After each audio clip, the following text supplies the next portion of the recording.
megalayapost.news. Kasunjuk ilekai cricket Jongkari Boy District Cricket Association minta kasingi kalayo banpli perdasai kelempung ilekai cricket kablatip kum ke 8 Boy Cricket Challenge Trophy arhajar arpun rio ya kabala penlong hakamadan ilekai jong kasunjuk hapaham sening. Lasaki bahagani kelempung ilekai cricket lawan bani syementa hadu kan rio teliki kenhu ilekai cricket kibani kini banyora ikanam kum kala adu jongkani kelempung ilekai cricket KRBDCA. Yakni kelempung ilekai cricket lawan banpli perdadu Assistant Commissioner Kariboy District uba Eric Kevin Kar haka jingdon langru uba Ferdinand Karkamni Vice President KRBDCA uba Michael Karhunai General Secretary KRBDCA nalor kiwei haba pai segi jingi kun haka sngipli perda jong kelempung lasaki haka jingi kun kebaitenan apdeng ke Umlangpur Cricket Club persyai ke lum umpi Cricket Club haka ba ke Umlangpur kelati ningkong batbu ya ketong hadu sispa kendai pu aron batdu no prawiket haki arpo over yang kalum umpi Cricket Club hababe ya katong kalala ban kamai tang nyup sauron bad hablut baro shpo weekend tang hapo ka kat kendai ponyar over kabala penlong ya ke Umlangpur sisi ban kur nam job da sispa kat praron haka jingi kun kabaar ka kenhu ni lekai cricket Jongkari Boy United Cricket Club kalala ban penliam no ya ke Umyam A Cricket Club da san pusauron nyakaliang ka RBDCA kala IT ru ya kikusnam player of the match jongkini jingi kun ya kabala yokur da shubham tapa na ke Umlangpur sisi bad gorof narleng na Kariboy United sisi.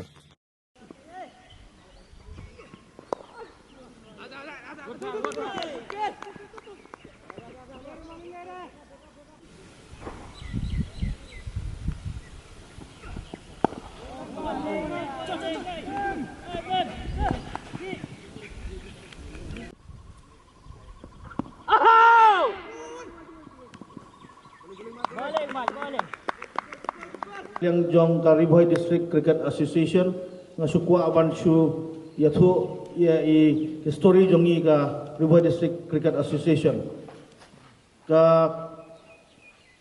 Riboy District Cricket Association kumbon syongno kala sedang nalu usnam khat khandai spa khandai puasa atau por kim ngidang form tang gede ka Riboy Cricket Club akaba harto por la shu ya lapanya the officer ng policy officer sa por dan isar HM Sangkliang nang ta i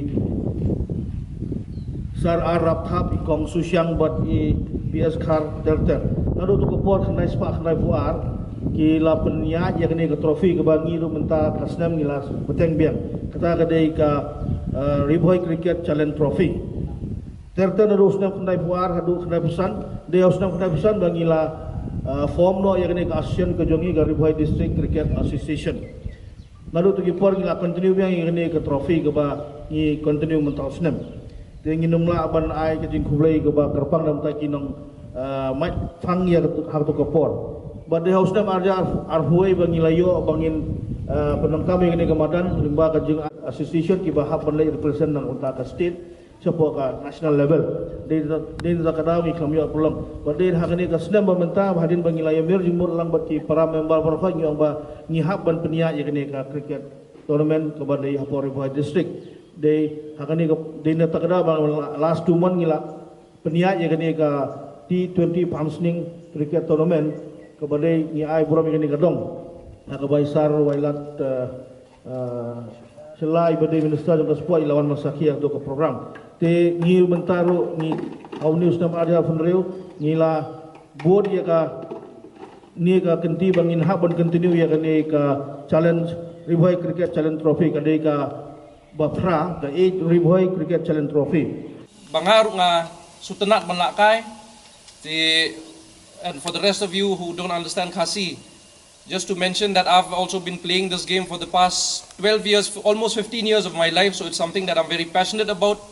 And I'm very happy to learn that this association is doing so much for the upcoming cricket generation of this district. And we are very, very proud, so to say, Michael, we are ismo sarong na marba. Kadon kum kani ka association basim kya na menta kani ka sport. And pitip mentalele, there are so many opportunities bapila aban capture with the infrastructure that is there, and especially with the team that is running this entire setup, which is running this entire association, and the activeness of the members and the willingness of the members and the president, the secretary, and all the others to carry the sport forward for the youth of our district. It's something that I also feel very good about, and dangala kad bangala nakalian jongaru na tay na block office ro ngin siya persyang katkum ka memorandum BPI ni man penyo ya ka solo facility ti ya kani ngin siya budin, and we will try to provide whatever is required for this particular sport. And to the players, play with passion. Remember, this is a gentleman's game. I mean, sledging and all that is allowed, but then you maintain within limits. And please also maintain the integrity of the ground. So, because this ground is maintained for your benefit, please respect it. Kaburam kadai banyak saka madanru. Namar kani kadai kai kaba long kabakraw ha naman tajong pi. Megalayapost.news.